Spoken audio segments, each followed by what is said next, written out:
So why is farming so important? Why is it that farming is really the infrastructure, the backbone of countries?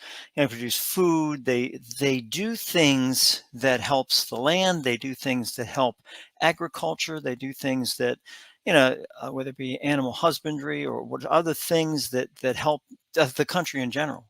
Well, the thing is, you can't tell what farming does for you until farming goes away or until there's an issue. And today we're going to talk about farming protests that are happening in Europe as well as Canada and some of the other areas, and why that's so important to the United States. Today on The Worldview.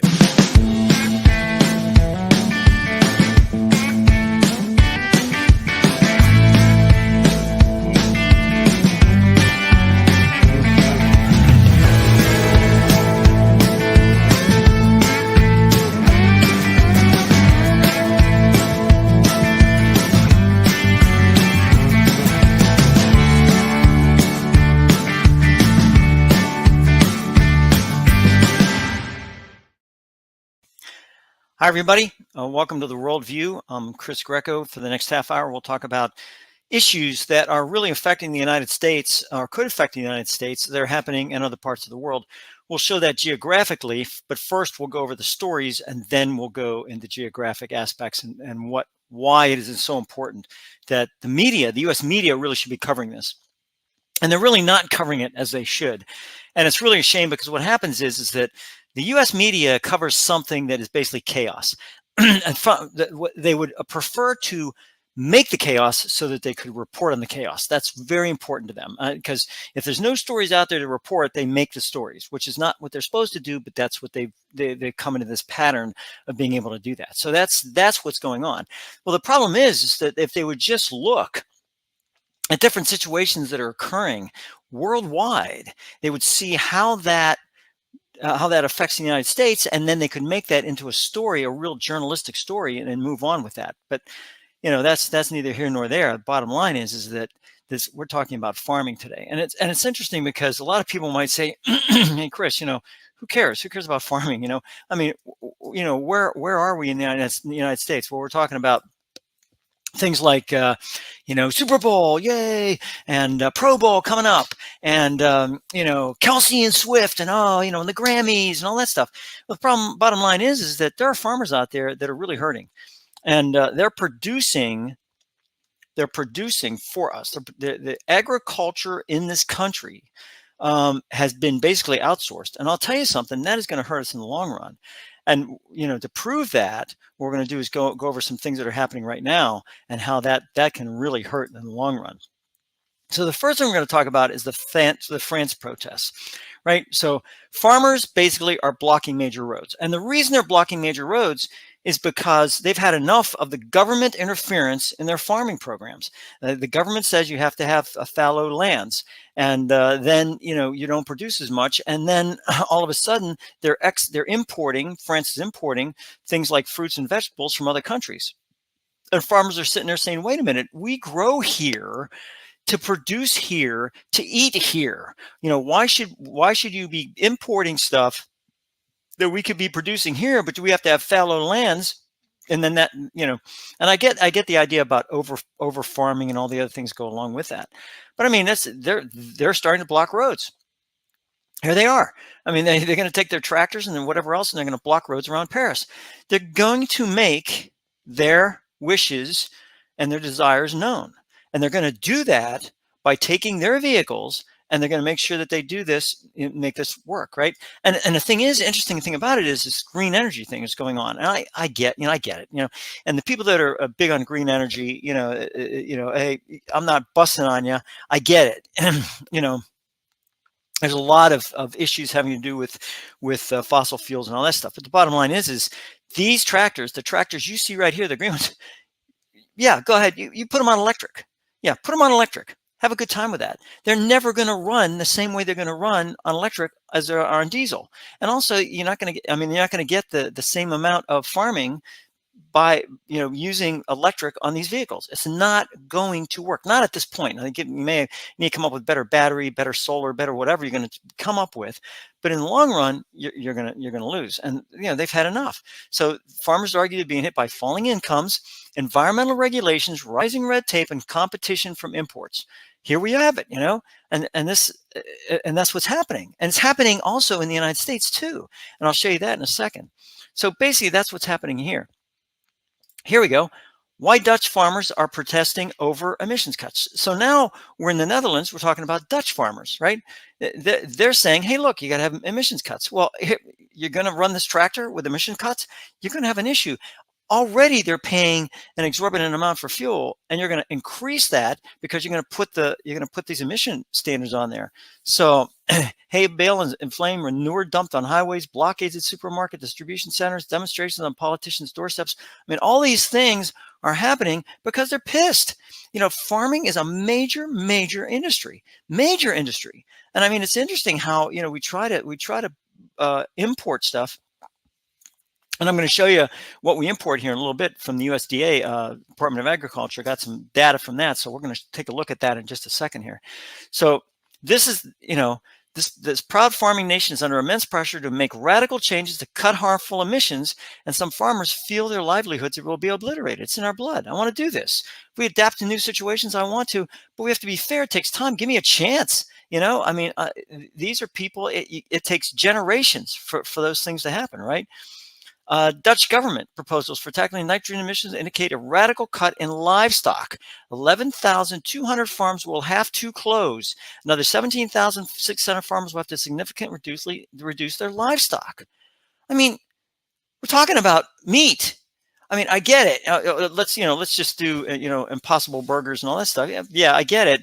But the bottom line is that meat it's a source of protein. It's a source of vitamins, minerals, all these things you have.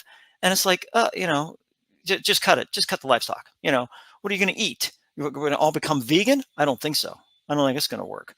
So, I mean, because there are some issues with being vegan and vegetarian, and people will sit there and say, oh, no, there isn't. There is. You got to get enough protein in your diet. You can't just eat vegetables for the rest of your life. It doesn't work that way. Now, you need to eat vegetables. It's very important. And that is also produced by farming. So it's, we get right back to the farming issue, right? As allocated 20 billion pounds to slicing nitrogen emission within the farming industry by 2030, and targets for specific areas and provinces have been laid out in a color-coded map. I mean, we can do that, but it's, well, I'll tell you what, we'll hit it. We'll see what that's like. And this is, let's go ahead and do English here. We'll do Google Translate. So this is the national government area, rural program. I mean, and this will come up in a PDF, and it'll show you all the different aspects in that. So just see what the map is like. But I mean, what'll happen is that if you don't do what needs to be done from the standpoint of making issues, and farming is definitely an issue, then you have a problem there. So I mean, these are the areas that they want to cut, right? I mean, it's very, very interesting from that standpoint. Okay. Then this one, why Europe's farmers are taking their angers to the street. Okay, in France, block motorists. So across Europe, in France, they blocked large stresses, large areas.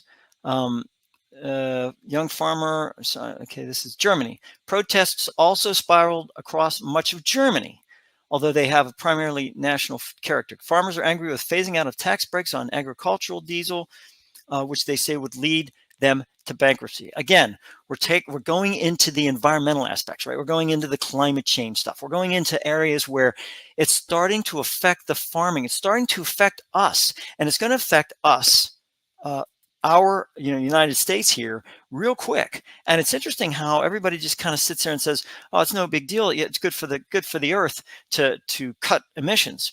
Well, before you start cutting emissions, you better figure out how cutting emissions is going to affect all the industries, then build those industries up before you have to cut the emissions. So get it to the point where the cutting the emissions is just part of the deal. that the improvements that are coming along will in fact cut emissions without affecting the farming aspect, and that's what a problem is. So I mean, there's Germany there. So I mean, France, Germany, Netherlands, right? Brussels. I mean, so we have the Netherlands here, Brussels, Belgium, right? Have long been used to farmers entering the cities, European quarters, to spray buildings with milk or fill the streets with cattle in protest, right? And so the ripple of the war in Ukraine has brought protest to almost every corner of Europe. So the EU stepped in by temporarily lifting restrictions on imports from Ukraine. The imports from Ukraine are affecting the homegrown aspect of European farmers. And I mean, it's by me saying this, it's going to be like, oh, I'm not for the Ukraine. The bottom line on this Ukraine-Russian situation is this. They're getting billions and billions and billions, hundreds of billions of dollars for weapons. All right. And they are using those weapons against Russia. Russia invaded, and I get, bad Russia. They invaded that. They should not have done that.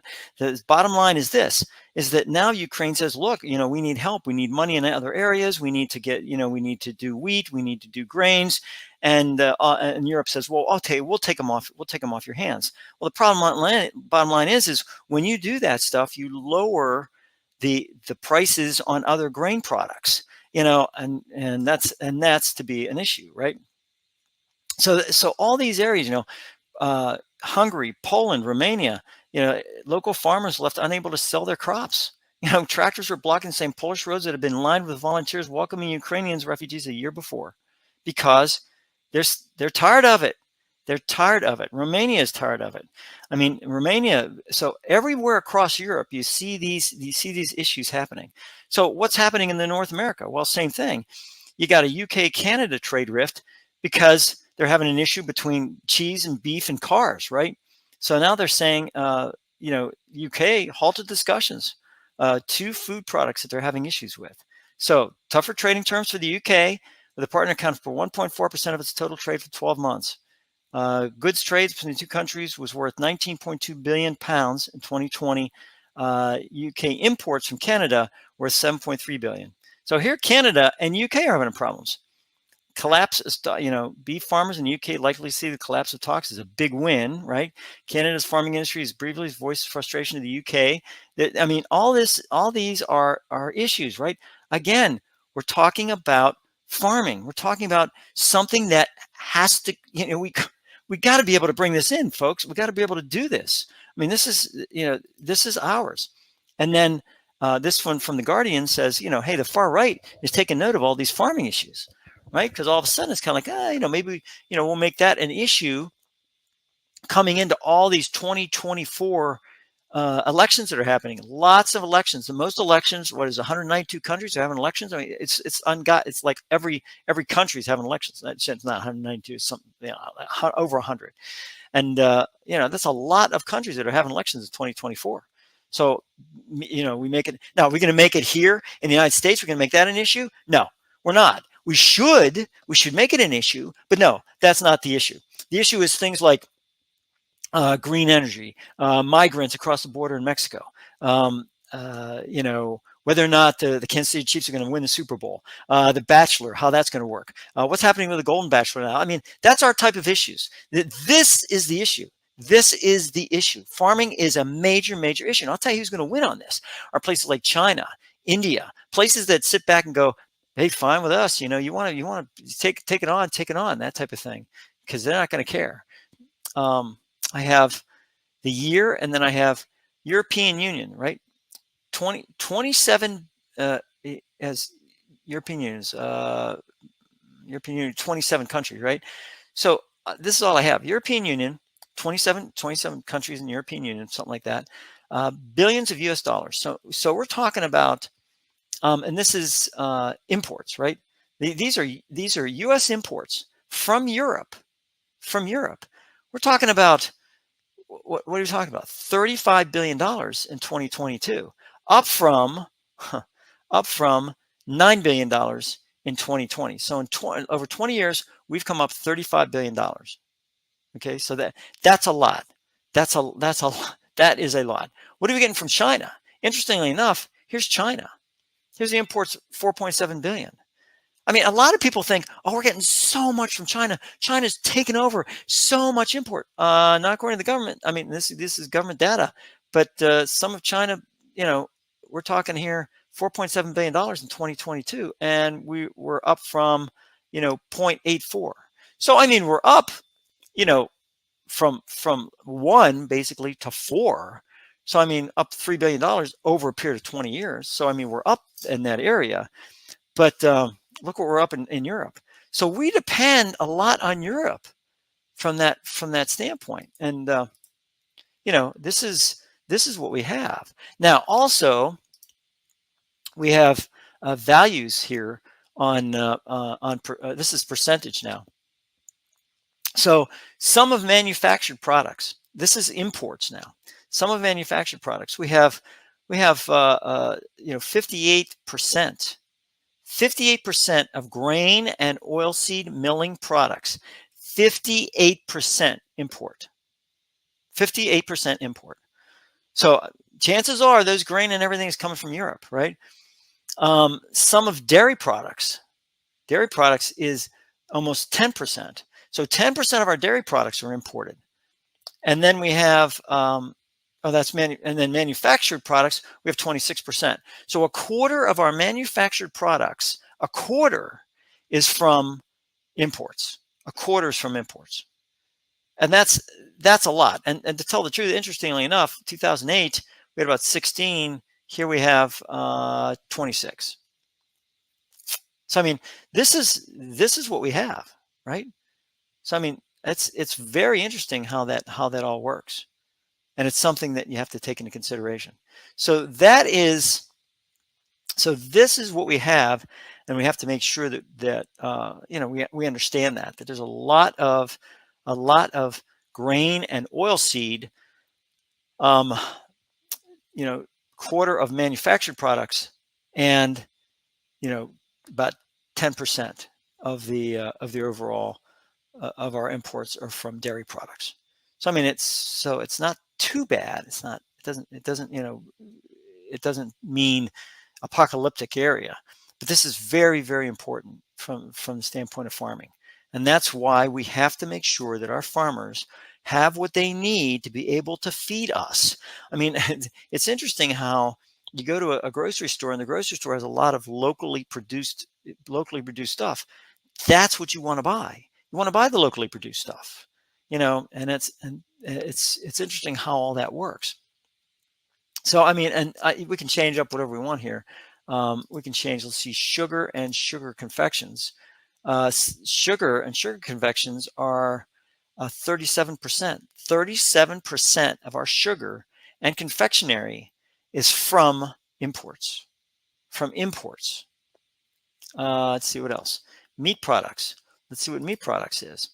Meat products is about 18, almost 19%. So that's what that is.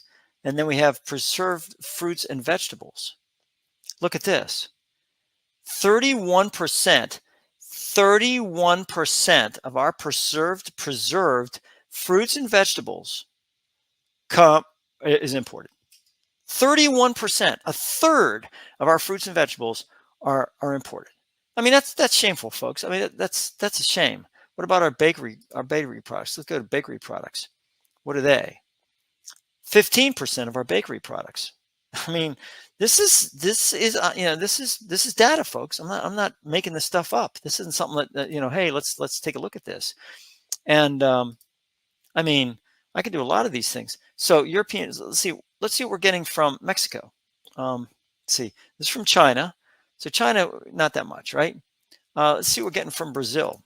Brazil, we're getting, import about 6.2%, not that much. Canada, we're getting 37%. 37% of our import is from Canada. So, I mean, but when we take a look at Europe, take a look at Canada, it's almost the same. We're almost getting the same. from both of those. I mean, and let's take a look at Mexico. Finally, Mexico is 43%. 43%. 43, not 43%. $43 billion we're getting from Mexico. 43 billion import from Mexico a year, right? Look at this compared to Europe, and look at Canada. So let's take a look at North America, right? Very close here, very close in billions of dollars. So I mean, that's what we're talking about when we talk about those areas, right? I mean, and then let's talk about the rest of the world. So we'll just talk about the rest of the world. Whatever else we're getting here, we're talking $70 billion from the rest of the world. So I mean, and then the goods, you can see the goods on the other chart. So I mean, this is what is happening here.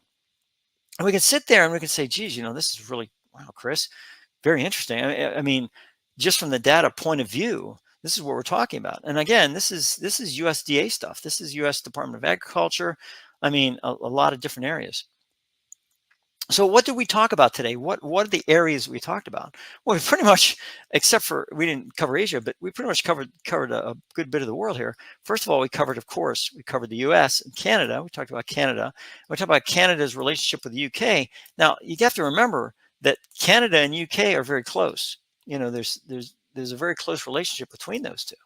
You know, so that's very important for their area. So what else did we cover? Well, we covered areas like Brussels, Belgium, right? So we covered Belgium. So here's Belgium here, here's Netherlands here, here's France here, and here's Germany here. So I mean, remember we talked about all those different farmers and how they're having issues. They're right next to each other, literally right next to each other. I mean, you know, other than Luxembourg, this is what you have. So I mean, there's a lot of issues right in this area here. You know, France, and they're having problems with Paris, Netherlands, the Dutch, the Brussels and Belgium, and Brussels should be right here, right in the center of the country, and then Germany. So they're having problems with farming in those areas because of government regulation, because of clean energy, which is interesting because the clean energy area was right. The climate accords were done in France originally, in Paris. So what are they doing? They're blockading Paris. This is where the irony comes into play. They're blockading Paris, which was a part of Paris Climate Accords. Everyone signed up for all that stuff. And then what's happening is that then they have an issue with energy regulation, which affects the farmers. I mean, it just goes round and round. It's just so funny because they don't consider the farmers whenever they're doing all this climate stuff. So, oh yeah, you know, climate's very important. Well, don't you think it's important to the farmer? I mean, they got to grow stuff. They have to, and whether it be an animal or a plant, they have to grow things. So what's happening in Italy? The final story I'm going to cover here. Italy originally said, hey, look, we got a real problem with migrants. We're going to really cut down on the migrant aspects and everything else. And they have an island called Famagusta, which is, and Famagusta, what is Famagusta here? There's an island called Famagusta. It's Malta. But Famagusta is an island that here it is, Lampedusa. I'm sorry, not Famagusta. Lampedusa Island, where there were a lot. It's owned by Italy. There are a lot of issues having to do with immigrants, migrants coming through that area. So they said, oh, we got to stop that. We're going to stop that. So now they're saying, well, I'll tell you what, Italy's now putting a plan to try to get in with Africa. So, you know, they're actually going to be, you know, Italy has a plan, you know, to help Africa, right? To align with Africa, whatever you want to call, right? Whatever you want to call it. So trying to do that. And everyone is saying, yay, because if rather than saying, hey, look, you got to stop coming to Europe, give them the ability to want to stay in their country, right? But the problem with that, and this is a big problem, is that you got to go to the leadership. The leadership has to be able to take that on. The leadership has to be the one to be able to to understand its people and do whatever needs to be done. And you're going to find there's a lot of issues with that. ECOWAS, the economic for West Africa, right? ECOWAS, Mali, Burkina Faso, and Niger, all three of these countries just removed themselves from that area. They don't care about ECOWAS. So basically, what happens is now, ECOWAS is out, minus 3 countries, right? And these were important countries. These weren't, Mali, Niger, and Burkina Faso, all coups, right? All coup type areas, and they're going to have an issue with that, right? They're going to have an issue with what's going on, and I think that is part of the problem, because all these resources in these countries, right? The Economic Community of West Africa, and they're going to West African states is ECOWAS, and basically what's going to happen is that these three are going to leave. Well, look where they're, what do we have next to them? Well, you have next to them, you have Algeria, which just recently told France to go pound sand, and it looks like that they might be aligned with Russia. Mali already has not troops in there, but security forces from Russia, the Wagner Group originally. Niger, same thing. Burkina Faso, same thing. Nigeria, which is the port area, Niger is landlocked. Nigeria, we're trying to get involved with, the U.S. is trying to get involved with, to be able to figure out what they want. So a lot of focus is coming on Africa at this point in time. And it's interesting how all this is, when you say about farming here, saying, look, if they could farm, especially in this green area here, they could farm these areas, which I think they are anyways. Now we're talking about a very rich resources.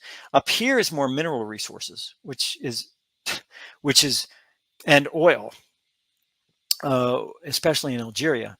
They have a lot of oil. So all of a sudden, if Africa would just get together as a continent, my gosh, they'd be unbeatable, because they have every single resource that you would need to be able to do all kind of high tech areas, manufacturing, all those things. But we'll see what happens. I mean, that's the way things are going to go. So what we covered today was we covered farming and how important it was. Also, the farming aspect, imports, and how important those are. Also, they almost did like a world tour, except for Far East area. And what's going to happen? These farmers in this area in Europe are going to really put forth some pressure on the governments, because they are going to produce things that they're going to need. In the meantime, Ukraine could literally take the situation. Sorry, this is Ukraine could take the situation up in this area, and say, well, if the farmers here don't want to do it, we'll provide food up in this area. So that could be an issue. And it could be an issue that could lead it to real problems within the European community and the European Union. So covered a lot of stuff today, mainly trying to hit as much as farming as possible. So answer to the question, who's Leslie King? The answer is that Leslie King was actually Gerald Ford. Gerald Ford was adopted by his stepfather. So interesting, right? I mean, the guy was originally a king, right? The king who was president, type of thing. So on that note, I will say a fond farewell to everyone from the Worldview. And next time, what we'll talk about is different aspects of how one country's economic situation is actually going to domino into different areas in Europe and Asia, and how those things can really, really affect the United States. Until next time, this is Chris Greco from the Worldview saying, take care.